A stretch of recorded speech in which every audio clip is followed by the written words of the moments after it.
Amén. El Señor es bueno. Gloria a Dios. Bien, estamos estudiando la epístola del apóstol Pablo a los Corintios y la semana pasada nos quedamos meditando en el verso 13 del capítulo 16. Estamos terminando esta epístola y nos quedamos en el versículo 13 del capítulo 16. Hablábamos sobre el velar y también estábamos hablando sobre estar firmes. Y ahí nos quedamos. Amén. Así que continuemos hoy donde lo dejamos, leyendo de nuevo a partir del versículo 13 y 14. Vamos a leer esos dos versículos una vez más. 1 Corintios 16, versículos 13 y 14. ¿Lo tienen? Dice: velad, estad firmes en la fe, portaos varonilmente y esforzaos.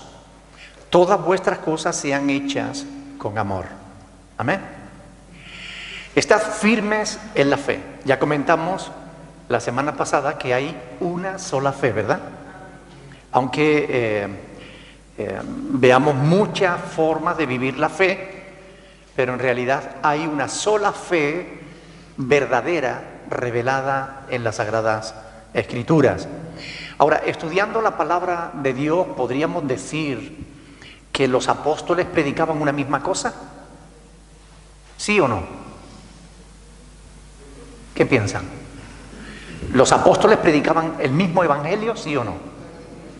Claro que sí, sin duda. Ellos predicaban el mismo mensaje: salvación en Cristo Jesús por medio de la fe en su sacrificio, ¿verdad?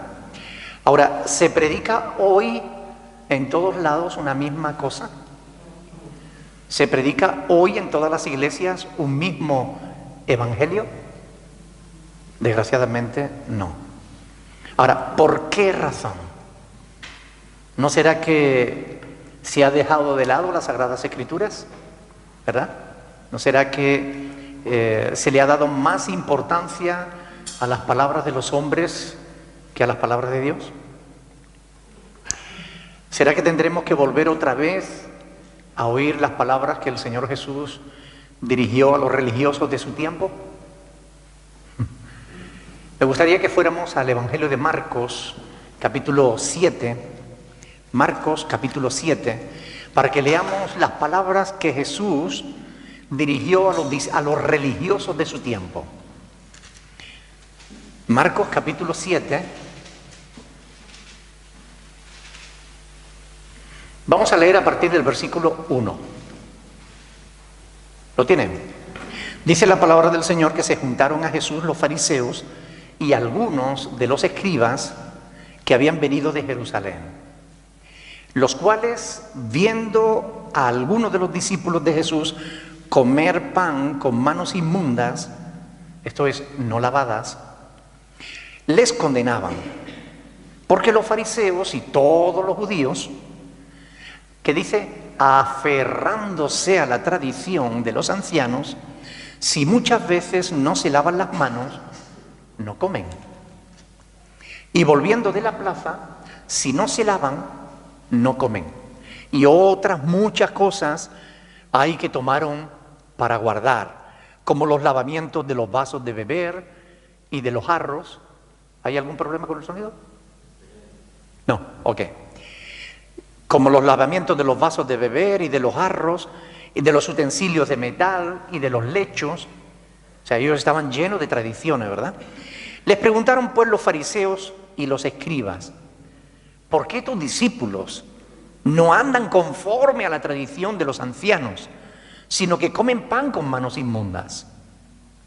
Respondiendo él les dijo: tenéis razón, es que estos discípulos míos son un desastre. ¿Les dijo eso? ¿Verdad que no les dijo eso? No les dijo: tenéis razón, las tradiciones hay que guardarlas. ¿Verdad que no le dijo eso? ¿Qué fue lo que les dijo? Hipócritas, bien profetizó de vosotros Isaías, como está escrito: este pueblo de labios me honra, mas su corazón está lejos de mí. Pues en vano me honran enseñando como doctrinas mandamientos de hombres. Porque dejando, escuchen bien, dejando el mandamiento de Dios, os aferráis a la tradición de los hombres, los lavamientos de los vasos y de los jarros y de los vasos de beber, y hacéis otras muchas cosas semejantes. Les decía también, bien invalidáis el mandamiento de Dios para guardar vuestra tradición.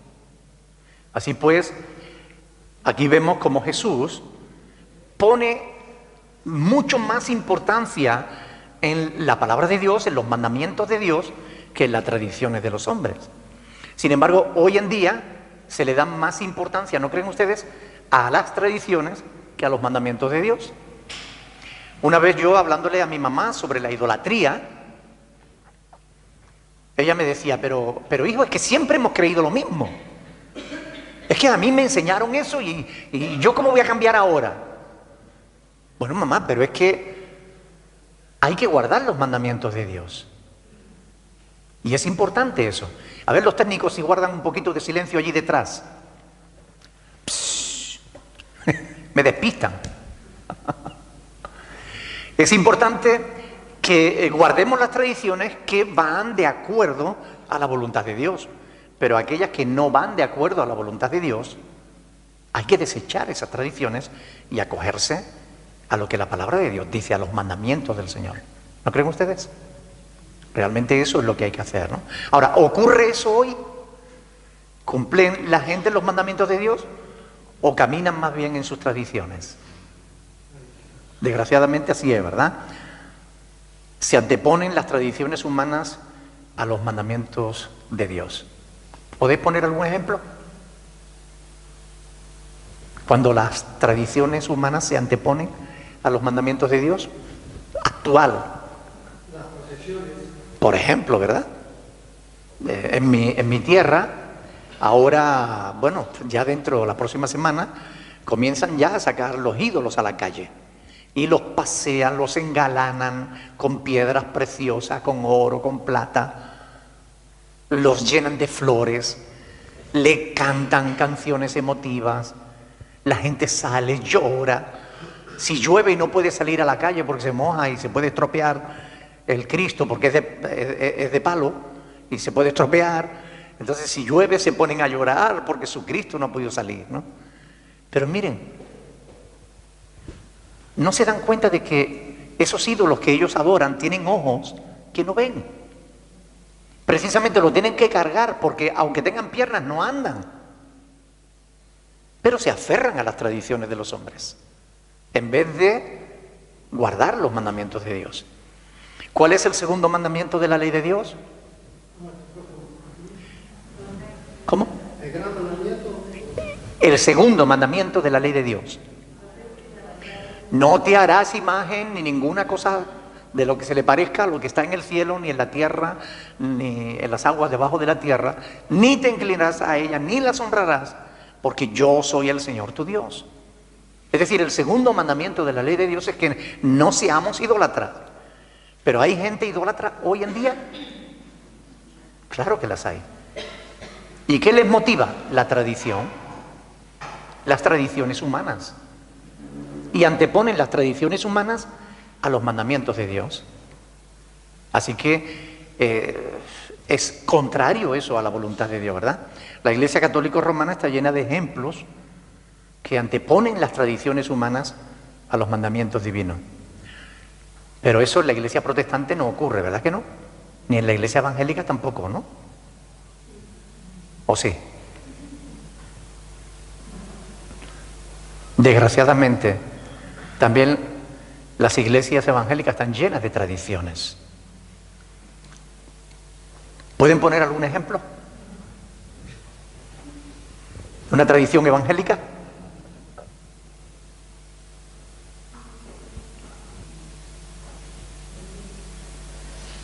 ¿Cómo dice? Por ejemplo, ¿no? Es que siempre se ha hecho así. Están haciendo énfasis en la tradición, no en la palabra de Dios, porque la palabra de Dios aclara que el diezmo no es para la iglesia, sino para el pueblo judío, ¿verdad? Pero siempre se ha hecho así, se aferran a la tradición. Y no es lo único, ¿no? A veces en cuestiones que tienen que ver más con la doctrina, ¿no? Bueno, si una persona todavía no se ha bautizado, no puede tomar la comunión. En muchas iglesias es así. Ahora, ¿dónde está el mandamiento de Dios que dice eso? No existe. Pero es una tradición. Entonces, es importante que nosotros sepamos que es una tradición y que es un mandamiento de Dios. Para que no nos confundamos, no nos dejemos engañar, ¿verdad? Ahora, que no haya que diezmar, ¿significa eso que no hay que sostener a la iglesia? No, de ningún modo. Dios ha establecido en su palabra el modo correcto en que Él quiere que la iglesia se sostenga. A ver, ahora una cosa es sostener a la iglesia y otra muy distinta es cómo debemos hacerlo. ¿Cómo quiere Dios que se sostenga la iglesia?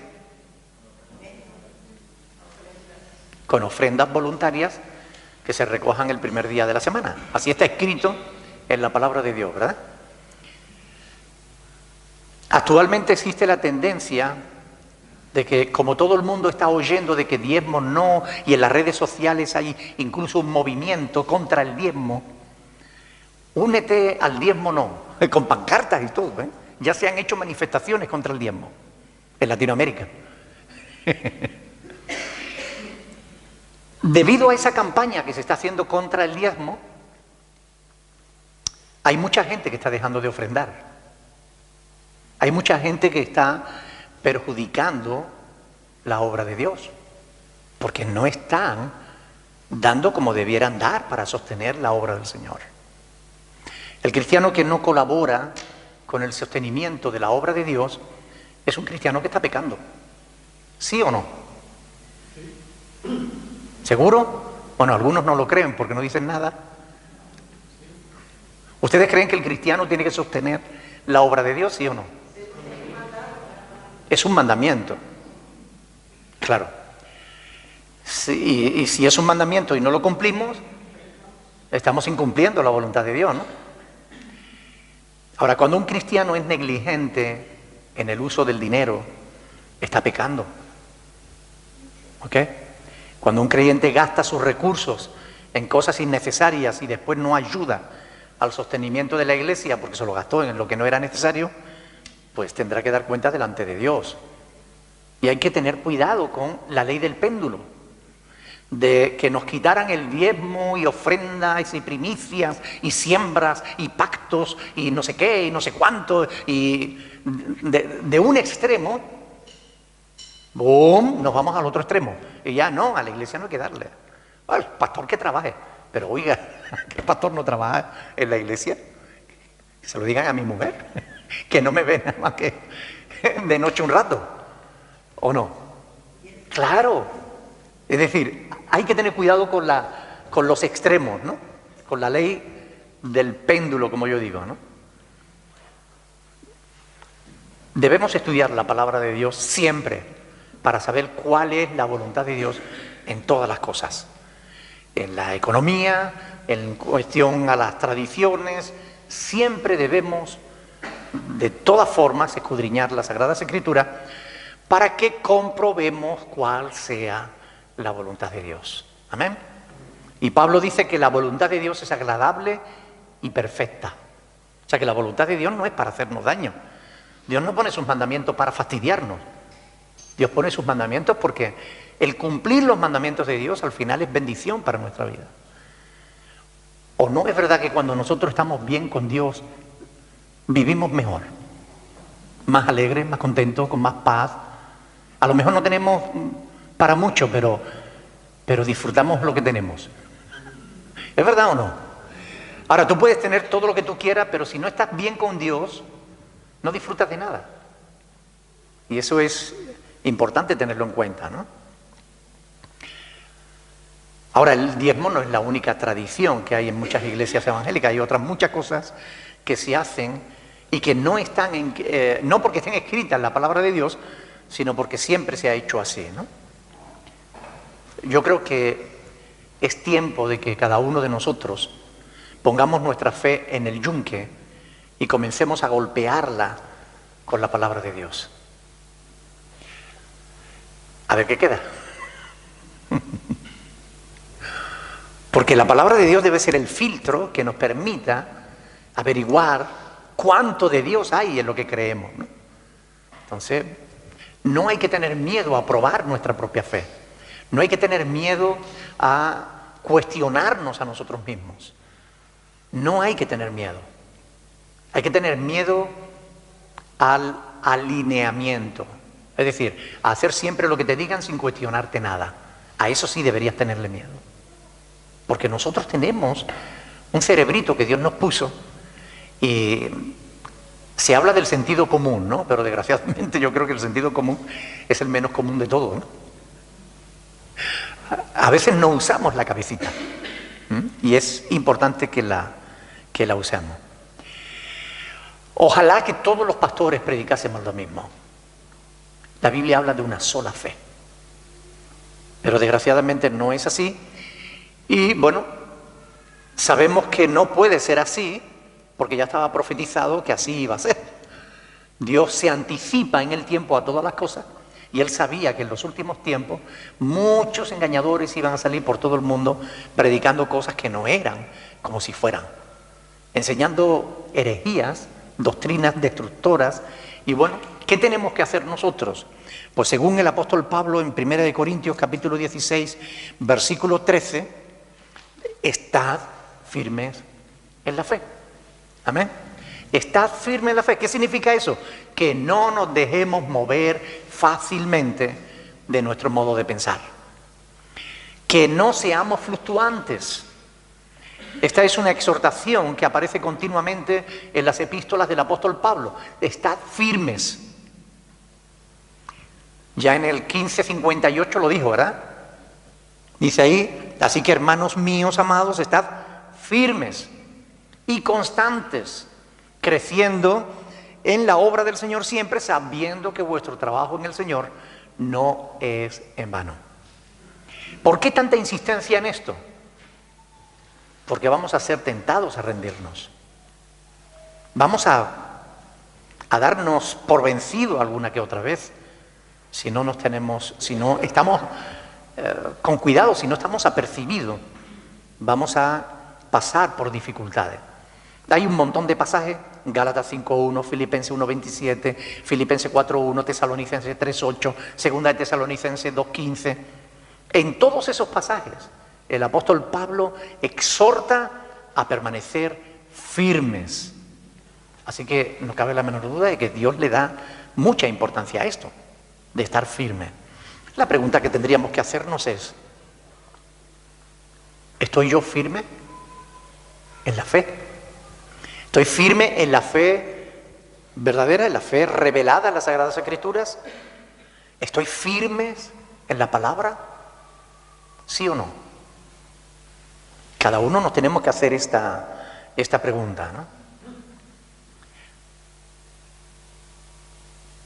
Por eso Dios puso pastores en la iglesia, para que, dice, a fin de perfeccionar a los santos para la obra del ministerio, ¿no? Para que no seamos niños fluctuantes, llevados por doquier de todo viento de doctrina, por estratagemas de hombre que para engañar emplean con astucia las artimañas del error.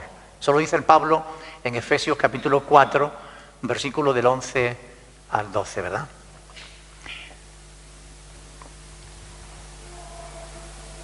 Sin embargo, es triste ver que hoy en día muchos no han sido fieles en su labor, en la labor de predicar la palabra, la verdad, de enseñar la verdad.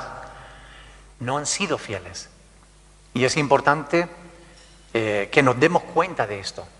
Algunos no han cumplido con Dios ni con su palabra, y son ellos mismos quienes mantienen a los creyentes en la inmadurez. Hay muchos pastores hoy en día que les conviene tener a la iglesia inmadura. Están cometiendo el mismo pecado que la Iglesia Católica cometió a lo largo de toda la Edad Media. Mejor que no sepan nada. Hagamos las misas en latín, hablemos en latín, prediquemos en latín y todo en latín para que la gente del pueblo no entiendan nada. Porque si entienden, se van a dar cuenta de que le estamos engañando. Y hoy en día muchos pastores están haciendo exactamente lo mismo. Están hablando de cosas que nadie entiende para que la gente se quede en la ignorancia. Hace unos días Carl Luna decía que no hay que darle tanta importancia a la palabra, que lo más importante es la fe. Pero ¿la fe en qué? Si dejamos de lado la palabra, ¿en qué vamos a creer? Lo que él nos diga. Hombre, no.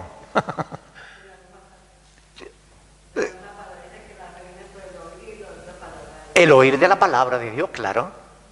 Pero si se dan cuenta, esos sinvergüenzas comerciantes de la fe, no les interesa que el pueblo lea la Escritura. No les interesa que la gente sepa la verdad. Porque si la supieran, se darían cuenta que es un payaso. Se daría cuenta de que es un comerciante. Es alguien que les está engañando para sacarles el dinero. Nada más. Entonces hacen espectáculos irrisorios, payasadas. Cogen la Biblia, la tiran al suelo y ahora tú no vas a poder venir para acá. Y al llegar a la Biblia empieza el otro a temblar y se cae al suelo y hacen tonterías que nada tienen que ver con la palabra de Dios ni con la verdad del Evangelio. ¿Pero a qué jugamos? Pero ahí está el poder, ahí está el poder. El poder de Dios yo lo veo en vidas transformadas. El poder de Dios yo lo veo cuando una familia está desestructurada y cuando Cristo entra en esa familia se une. El poder de Dios yo lo veo cuando las personas que antes estaban perdidas, sin esperanza y sin Dios en el mundo, se acercan a Dios y son personas de bien. Las cambia, las transforma, las convierte en personas dignas, en personas que son útiles para sí mismos y para la sociedad. Ahí es donde se puede ver el poder de Dios. Pero en hacer payasadas, en temblar, en tirarse al suelo, eso lo hacen en las religiones paganas, en la religión del Kundali, en la santería, en todo eso hacen exactamente esas mismas payasadas. ¿Pero qué tiene que ver eso con la verdad? Absolutamente nada. Ahora bien, está claro que todos los que enseñamos y predicamos la palabra de Dios un día vamos a dar cuenta delante de Dios.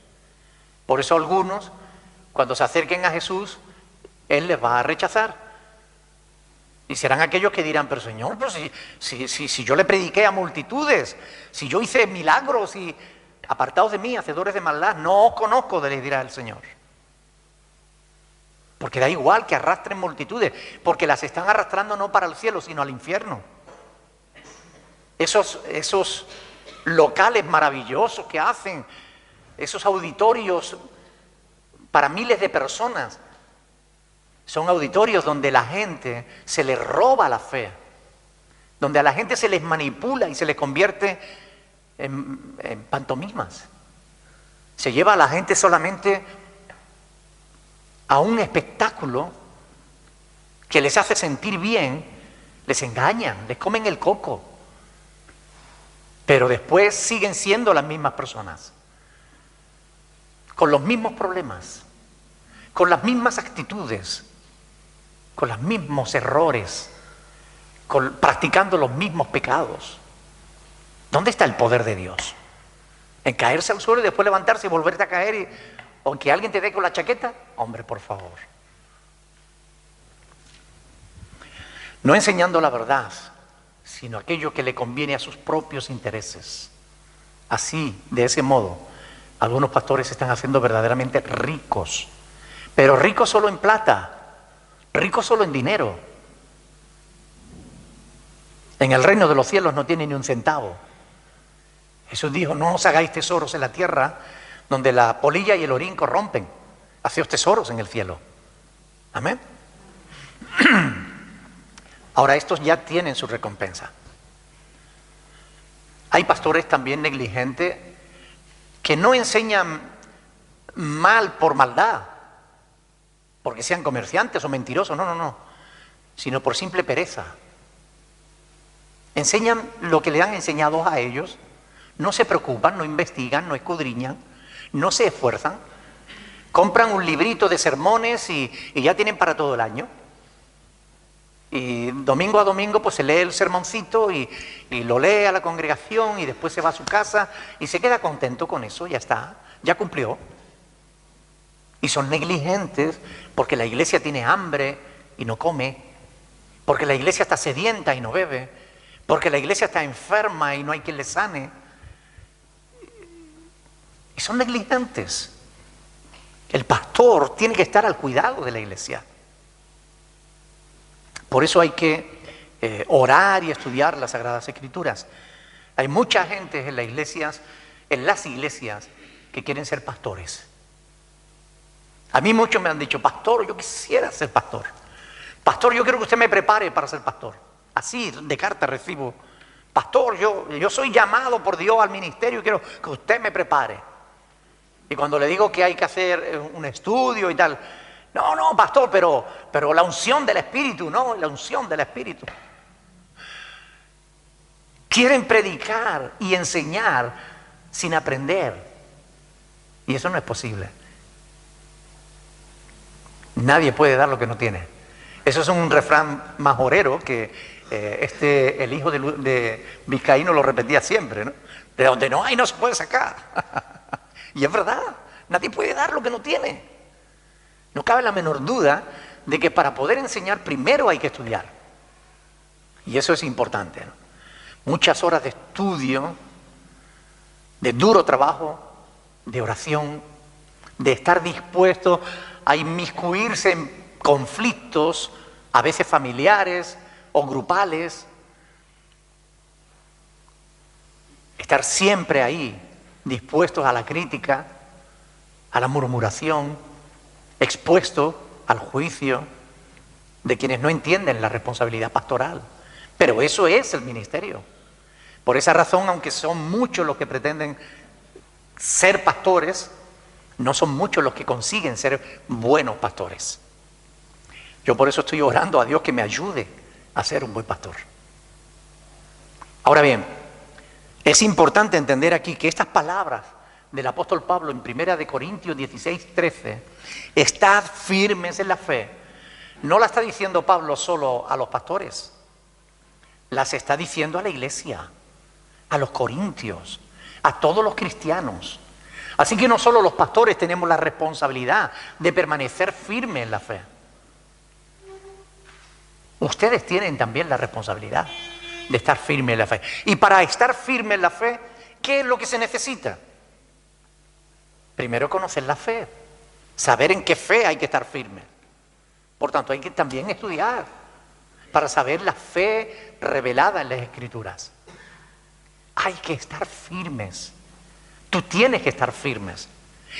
Tú no te puedes dejar mover porque yo te lo diga, aunque yo sea el pastor. Tú tienes que estar firmes en la fe. Firme en la fe bíblica. La congregación de Corinto es exhortada a estar firme en la fe. Y además dice, portaos varonilmente y esforzaos. Portaos varonilmente. En el original se refiere a actuar con coraje, con valor, con valentía, ¿no? Da la idea de portarse como un soldado, ¿no? Soldado que no abandona su puesto, un soldado que cumple con su misión. Lo de portado varonilmente es para todos, también para las mujeres. No es que empiecen a andar como hombres. Por ahí hay algunas mujeres que se cortan el pelo, se quitan los sujetadores, se visten de hombre y andan como hombre, actúan como hombre, hablan como hombre. No es a eso a lo que Pablo se refiere.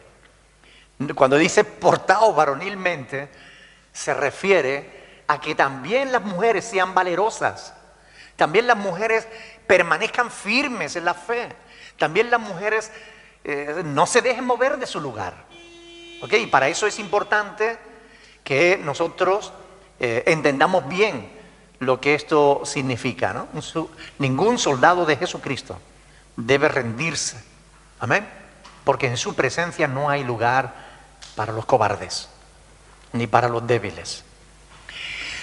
Dios le demandó valor a Josué para cumplir con su misión. Actualmente se necesita mucho valor para ser íntegro. Se requiere más valor para hacer el bien que para hacer el mal. Antes, para hacer el mal hacía falta valor porque tenías que enfrentarte a la gente. Hoy en día todo el mundo hace el mal, es más fácil hacer el mal que el bien. Hacer el bien hace falta valor. Para que un niño en el colegio, cuando le incitan a hacer algo incorrecto, para decir no, no voy a hacer eso porque está mal, necesita valor. Y solo los niños que son valientes son capaces de decir no, no voy a hacer eso porque es incorrecto, porque a Dios no le agrada eso. Y es importante que nosotros los padres le demos ejemplo a nuestros hijos en cuanto a esas cosas. Que les enseñemos principios de aprender a decir no a lo que tenemos que decir no. Y a no ceder si nos dan la lata. Porque si le decimos no, pero el niño, ay, anda mamá, porfa, que no sé qué, que no sé. Y después cedemos, el niño ya sabe, aprende. Los niños saben mucho. Más de lo que a veces los padres nos creemos. Por eso los padres tenemos que ser más inteligentes que los niños. Y cuando decimos no, es no y se acabó. Y si vuelve a preguntar, lo castigamos. Porque ya dijimos que no. O sea, ya no hay que insistir. Cuando papá o mamá dice no, es no. No, oiga, si ya le dije que no, no me vuelva a preguntar porque no le voy a cambiar lo que le dije. Pero hace falta valor para eso. Hasta para educar a nuestros hijos hace falta valor. Ay, pobrecito, como si fuéramos a perder el cariño de los niños por decirle no. Oiga, no. Estemos firmes en la voluntad de Dios. Y Dios nos enseña todas estas cosas, todos estos principios. No me los invento, están en la palabra de Dios. Deuteronomio capítulo 6, Dios dice que le debemos enseñar a los hijos la palabra de Dios, ¿verdad? Por tanto, es nuestra responsabilidad. Toda la iglesia es llamada a ser íntegra, a estar firmes en la verdad, firmes en la fe y a no dejarse mover fácilmente de ahí, a ser valiente, a defender la verdad valientemente. Amén. Si miramos a la iglesia en general, podemos decir que la mayoría de los creyentes hoy en día viven una vida íntegra.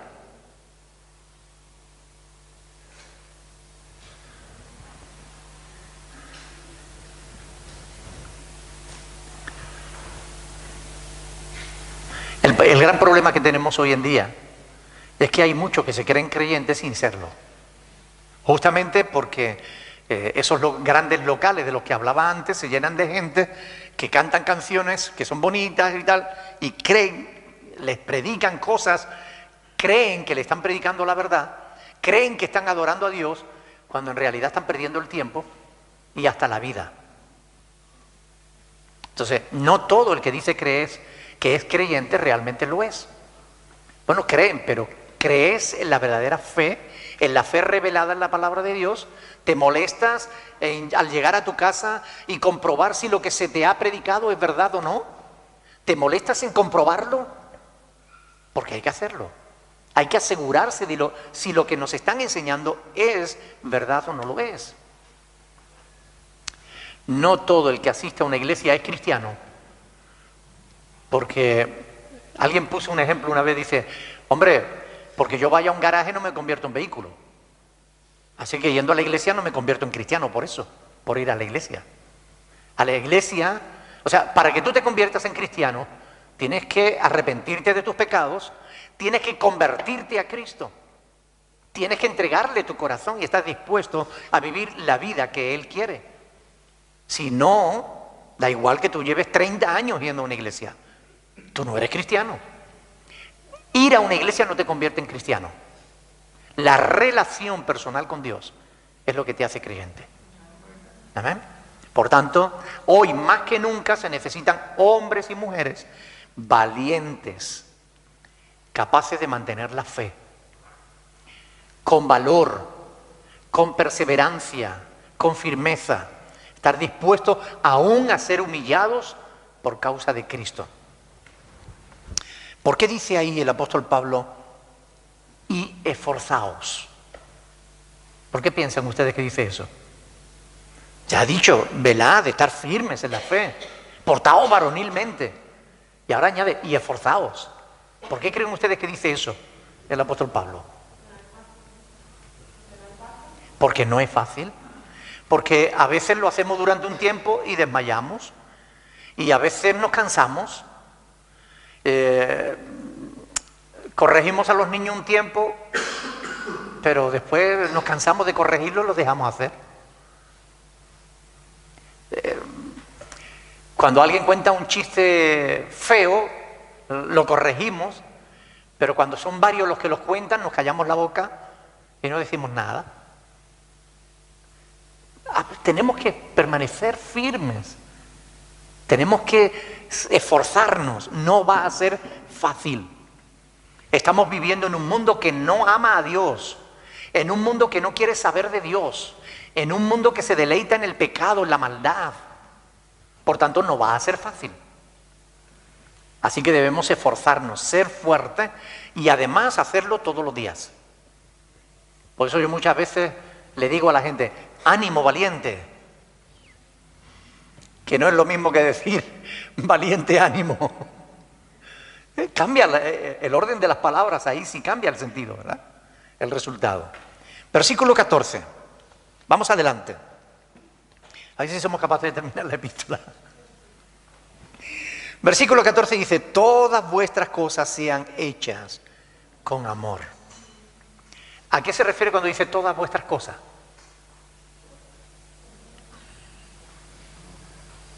¿A todas o a algunas? ¿Algunas escogidas?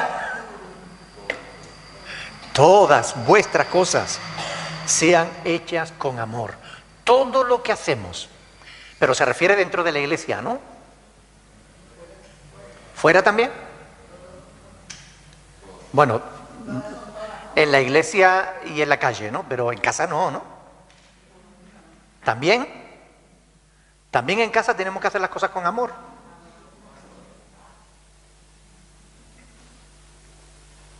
Todas vuestras cosas sean hechas con amor. Ay, pastor, pero es que mi marido me tiene cansada.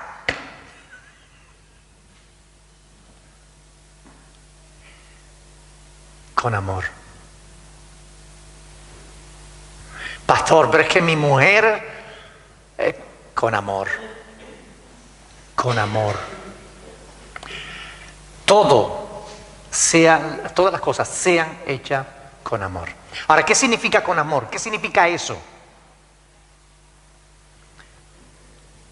Que si no lo hacemos con amor o por amor, cualquier cosa que hagamos, un sacrificio, lo que sea, y si no es con amor, es nada simple.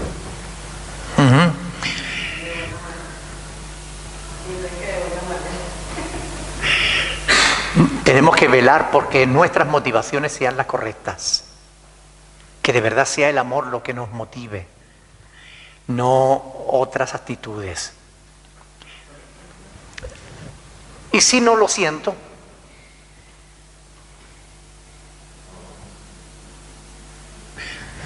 A ver, leamos otra vez. Todas vuestras cosas sean hechas con amor si lo sentís. ¿Dice eso? ¿Verdad que no? Pero es que yo no lo siento. Es que yo no puedo ser una hipócrita. Tampoco debe ser una desobediente. ¿Lo sienta o no? El amor no es un sentimiento. Produce sentimiento, pero no es un sentimiento. El amor es la obediencia a los mandamientos de Dios. El amor a Dios es el guardar sus mandamientos. Por tanto, el amor tiene que ver con lo que hacemos, no con lo que sentimos. El amor tiene que ver con ponerte en acción para hacer bien a las personas a las que debes amar. ¿Y a quiénes tenemos que amar? A todos, aún a nuestros enemigos. Amad a vuestros enemigos. Y alguno dice, pero ¿yo cómo voy a poder amar a mis enemigos? Bueno, pues esa es la voluntad de Dios.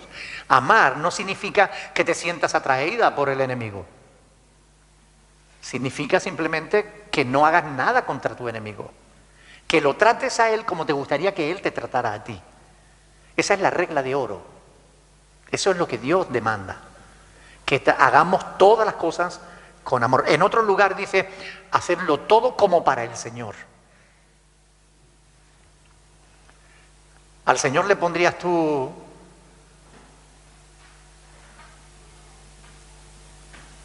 un vaso mal fregado?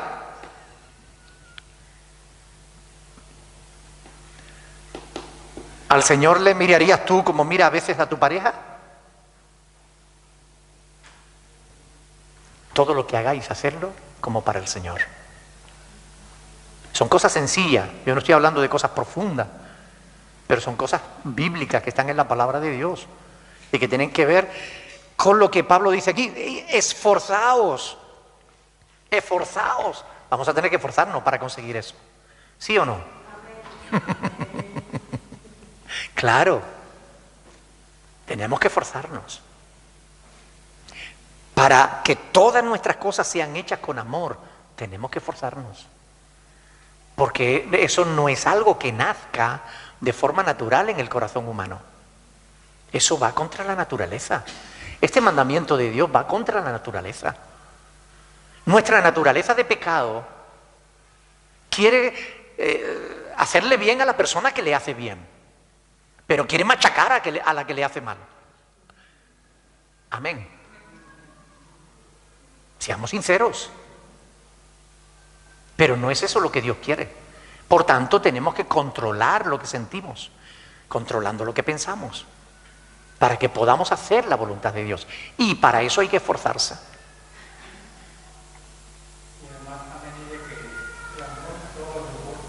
Ajá. El amor todo lo soporta, todo lo sufre, ¿verdad? ¿Qué?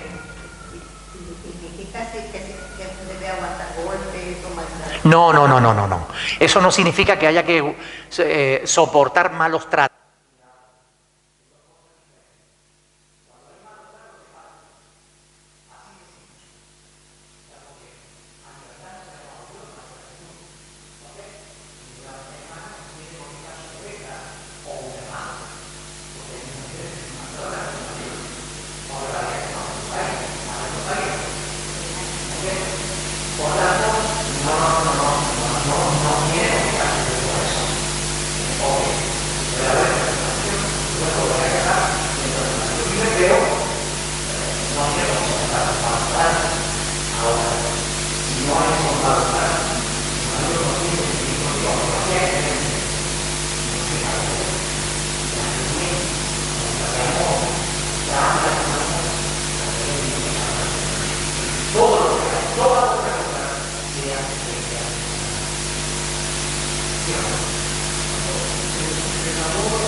Tiene que ver con cómo tratar.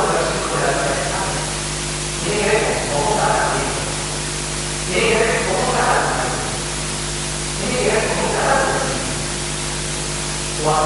o a tu jefe. Con eso tiene que ver. ¿Cómo le hablas a tu compañero de trabajo? Hacerlas en amor. Amén. Así que si no lo sentimos, lo tenemos que hacer igualmente porque es la voluntad de Dios. Y es lo que hay, es un mandato, es un mandamiento. Mi madre solía decir, lo cortés no quita lo valiente.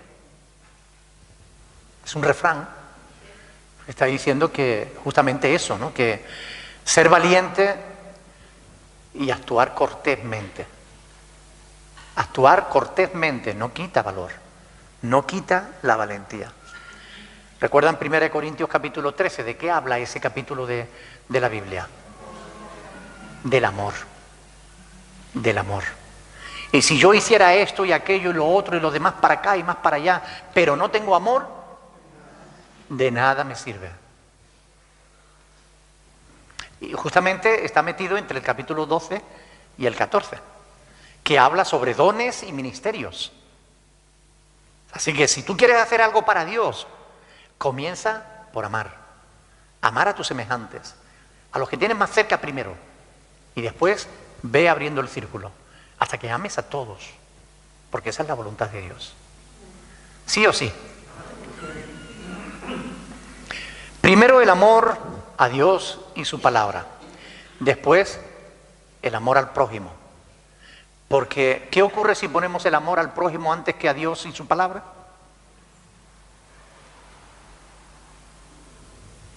Que caeremos en apostasía. Nos convertiremos en religiosos. Cambiaremos la verdad por la mentira. Mateo capítulo 22, léanlo conmigo. Luego porque algunos se ha quedado ahí mirando, como no entendiendo. Mateo capítulo 22, versículo 34.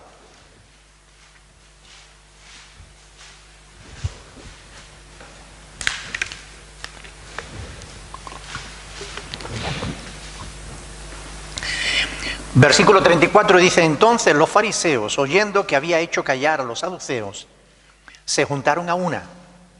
Y uno de ellos, intérprete de la ley, preguntó por tentarle diciendo, Maestro, ¿cuál es el gran mandamiento en la ley? Y Jesús le dijo, amarás al Señor tu Dios con todo tu corazón y con toda tu alma y con toda tu mente. Este es el primero y grande mandamiento. Y el segundo es semejante. Amarás a tu prójimo como a ti mismo. De estos dos mandamientos dependen toda la ley y los profetas. ¿Cuál es el primer mandamiento? Amar al prójimo. Algunos, por amar al prójimo, están desobedeciendo a Dios, ofendiendo a Dios. Hoy en día se está defendiendo que hay que casar a homosexuales si ellos quieren sí o sí, y que quiénes somos nosotros para juzgarlo, porque lo ha dicho el Papa también, que quiénes somos nosotros para juzgarlo. Por amor al prójimo no podemos desobedecer a Dios. Los apóstoles dijeron, juzgad vosotros si es justo obedecer a los hombres antes que a Dios, porque no podemos. Es decir, primero amar a Dios, primero guardar sus mandamientos. Y sus mandamientos y el amor a Dios nos va a llevar a amar a todo el mundo. Pero le amaremos conforme a la voluntad de Dios. Pero si ponemos el énfasis en amar al prójimo antes que en amar a Dios, entonces acabaremos desobedeciendo a Dios, lejos de Dios, y habremos invertido el orden y el resultado no va a ser el mismo. ¿Amén? Y esto es importante. ¿En qué consiste amar a Dios? 1 Juan 5:3. En guardar los mandamientos de Dios. El amor a Dios es el guardar sus mandamientos. Así está escrito. No tenemos excusa para no cumplir con la voluntad de Dios por amor a los demás. No es que... ¿Perdón? Son amores diferentes. Son amores diferentes. En realidad la cuestión es, yo tengo que venir el domingo a la iglesia, pero recibo una visita y por amor a la visita dejo de venir a la iglesia. ¿Estoy haciendo lo correcto? No. Mira, yo te quiero mucho, pero has venido el domingo y yo el domingo acostumbro a ir a la iglesia. Así que si quieres acompañarme, estaré encantadísimo de que vengas conmigo. Si no, tendrás que volver otro día. Hace falta valor, pero hay que esforzarse. ¿Verdad? El amor a Dios antes que el amor al prójimo. Ay, es que ha venido y ha venido de tan lejos y ahora no sé qué, y cómo voy a hacer y qué le voy a... Pues mire, sin problema. ¿Dónde está el problema? Pero yo le voy a demostrar que yo amo a Dios, más que a nada y más que a nadie. ¿Ok? Es un ejemplo sencillito, ¿no? Pero ahí podríamos poner muchísimos ejemplos, ¿no? Vamos a leer los versículos del 15 al 16, al 18, perdón. Del 15 al 18, a ver si somos capaces. Ánimo, al galope pretendido. Es que yo me enrollo como a la alpargata de un romano. Sí. Yo reconozco que me lío. Capítulo 16, versículo 15. 1 Corintios 16, 15 dice: hermanos, ya sabéis que la familia de Estéfanas es las primicias de Acaya y que ellos se han dedicado al servicio de los santos. Os ruego que sujetéis a personas como a ellos y a todos los que ayudan y trabajan. Me regocijo con la venida de Estéfanas, de Fortunato y de Arcaico, pues ellos han suplido vuestra ausencia, porque confortaron mi espíritu y el vuestro. Reconoced pues a tales personas. Bueno, ya estamos llegando al final de la epístola. Era evidente que la congregación de Corinto tenía problema con la sujeción a las autoridades. Eso era uno de los caballos de Troya, de los caballos de batalla que tenían ellos allí. Les costaba sujetarse a las autoridades. No se sometían con facilidad. Les costaba someterse a los siervos de Dios. Una de las debilidades de esta congregación parece haber sido la falta de respeto justamente a los siervos de Dios, a aquellos que les servían en las cuestiones espirituales. Así que después de dar algunas órdenes, parece como si el apóstol cambiara el tono de su pluma y como casi le rogara, les encomienda someterse. Os ruego que os sujetéis, dice, a personas como Estéfanas. Y ahí dice: ya sabéis que la familia de Estéfanas es la primicia de Acayas. Es decir, los corintios sabían bien que Estéfanas y su familia fueron los primeros convertidos en la provincia de Acaya. Las primicias, después vinieron los demás, ¿ok? Las primicias es los primeros frutos. Después vinieron todos los demás corintios, ¿no? Pero Estéfanas y su familia fueron de los pocos a los que el apóstol Pablo había bautizado. Recuerden en 1 Corintios 1, versículo 16, que él dice: yo no he bautizado sino a unos cuantos, ¿no? Nada más. Y ahí, entre ellos, cita a Estéfanas y su familia, ¿verdad? Dice, y que ellos se han dedicado al servicio de los santos. Es decir, estaban al servicio de la iglesia, al servicio de los hermanos, al servicio de los miembros de la congregación. Es muy probable que los celos, las rivalidades de los corintios, pues de alguna manera estuvieran minando el bienestar espiritual de la congregación. Sin embargo, a mí me llama la atención de que Pablo siga llamándoles santos, con todo lo que ya sabemos de estos corintios, ¿no? Pero para Pablo sigue considerándolos santos, ¿no? Son gente que están apartadas para Dios. Es gente que, bueno, si perseveran en la fe, tarde o temprano estarán con el Señor, ¿no? A veces nos cuesta ver santos en los demás. Vemos la santidad en el espejo, pero en los otros, uy, que nos cuesta, ¿no? Así que después de esta presentación, Pablo exhorta a los corintios a que se sujeten a personas como Estéfanas. una traducción literal de la frase, o sea, si la tradujéramos directamente al castellano, hoy diríamos, os pido que os pongáis a disposición de gentes como ellos. Efesios 5:21 dice que debemos someternos unos a otros en el temor de Dios. Por amor, ¿verdad? Y también el apóstol Pedro habla de esto. Al decir igualmente jóvenes, aquí hay pocos jóvenes, pero algunos hay, jóvenes, estad sujetos a los ancianos y todos sumisos unos a otros, revestidos de humildad, porque Dios resiste a los soberbios y da gracia a los humildes. Amén.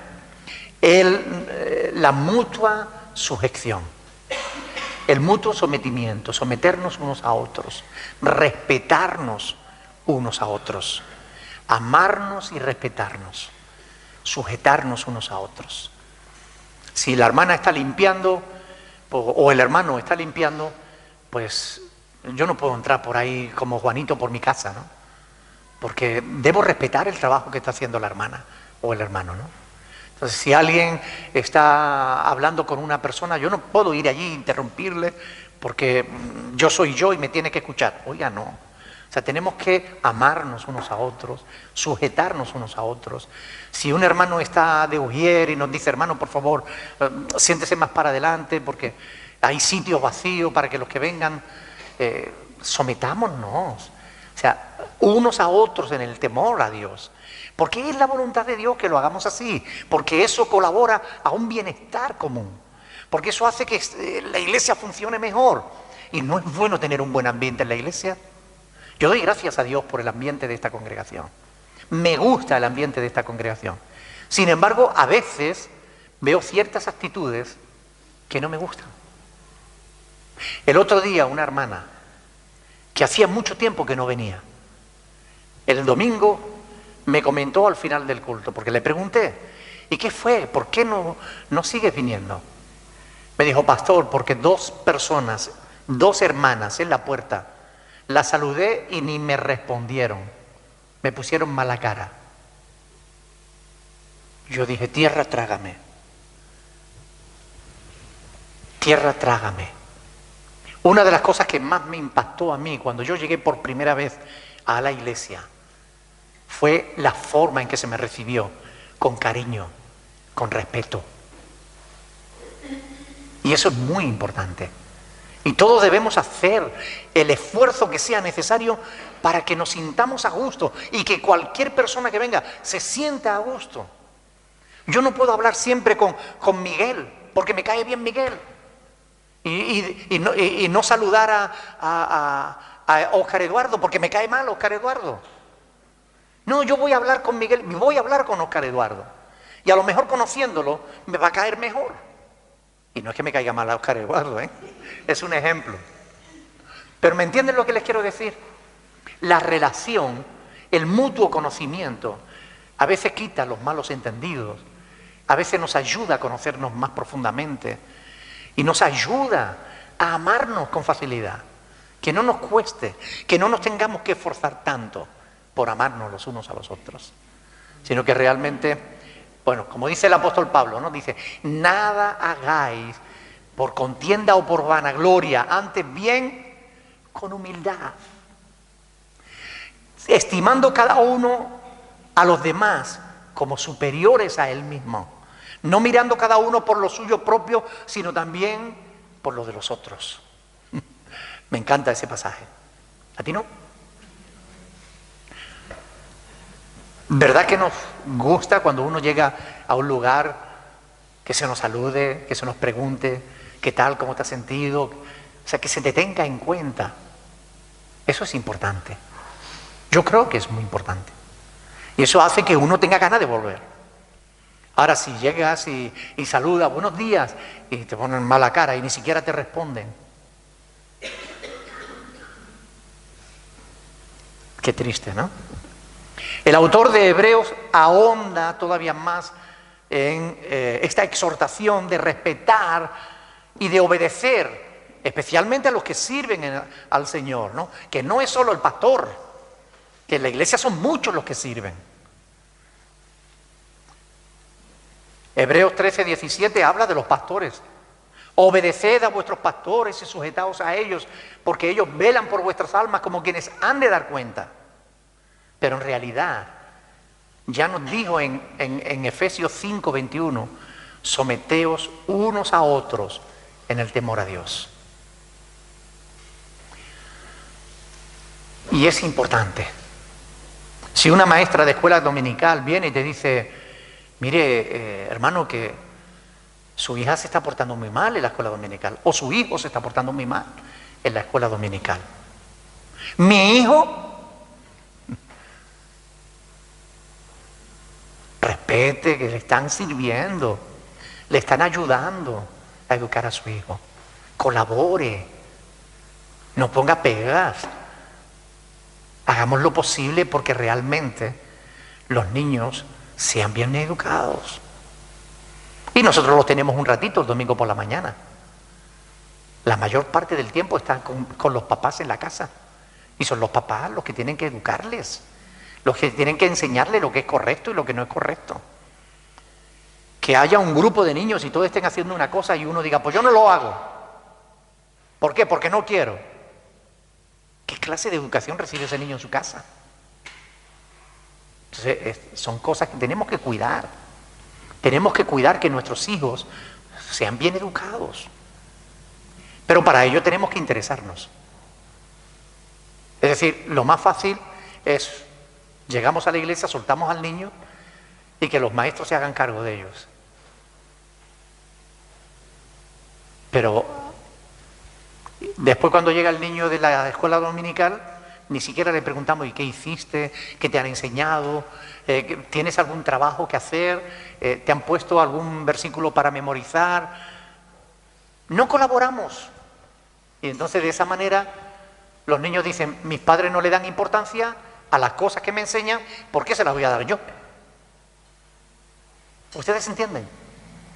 Hay que preocuparse de estas cuestiones, someternos unos a otros. Hay que someterse a las maestras de escuela dominical porque están ahí prestándonos un servicio para el bien de nuestros hijos.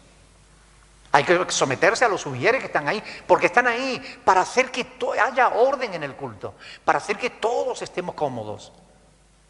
Tenemos que someternos unos a otros. Y esto es importante, sí o sí. Así que Pablo está instándonos a que se sometan a quienes con diligencia sirven a los miembros de la comunidad cristiana. Todos los que ayudan, dice, no solamente dice a la familia de Estéfana, dice, os ruego que os sujetéis a personas como ellos y a todos los que ayudan y trabajan, que no son pocos. Ya digo, en esta congregación hay mucha gente que trabaja. Yo doy gracias a Dios porque yo no necesito ser el pastor orquesta. Hay mucha gente que trabaja, hay mucha gente que sirve. Y eso es una bendición que nosotros tenemos. Pero cuando una persona está sirviendo, sea en la tarea que sea, en la labor que sea, merece un respeto, merece un reconocimiento, merece que nos sometamos, porque eso hace que realmente la persona siga sirviendo con gana, con ánimo. Amén. Versículo 17. Me regocijo con la venida de Estéfanas, de Fortunato y Acaico, pues ellos han suplido vuestra ausencia. Estos fueron quienes le hicieron llegar la carta de los Corintios. Recuerda la carta que Pablo está respondiendo con esta. ¿Okay? Ellos le trajeron una carta de la iglesia de Corinto y Pablo le está respondiendo ahora a la iglesia, ¿no? Y ellos también pues les pusieron al día sobre la situación de la iglesia allí en Corinto, ¿no?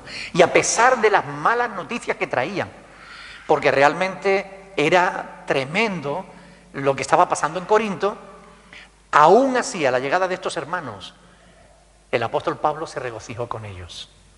Es decir, alegraron el corazón de Pablo con su visita. Y yo creo que nos vamos a quedar aquí porque si no, no me he dado cuenta de la hora. Bueno, lo dejamos aquí. Para la próxima semana, si Dios quiere, porque no va a dar tiempo que terminemos la epístola hoy tampoco. Pero bueno, vamos pasito a pasito. ¿Alguna pregunta antes de que terminemos?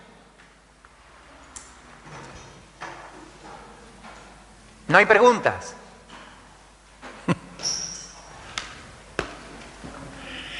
Miren, es importante que escudriñemos las Escrituras, no solo cuando venimos a la iglesia. Cuando estés en casa, apaga un rato la televisión y ponte a leer algo.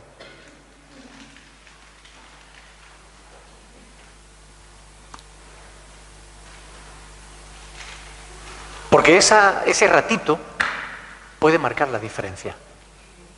De una vida cristiana mediocre a una vida cristiana de poder. Solamente un ratito que estés cada día con el Señor, con su palabra, puede marcar la diferencia. Amén. Vamos a ponernos de pie, vamos a orar al Señor. Vamos a pedirle al Señor que Él nos ayude a entender estas cosas porque, miren, tenemos que permanecer firmes, tenemos que esforzarnos y hay muchas cosas en las que tenemos que estar firmes y en las que nos tenemos que esforzar. Así que vamos a orar para que Dios nos ayude. Amén. Me gustaría que alguien, por favor, esté orando al Señor por estas cosas.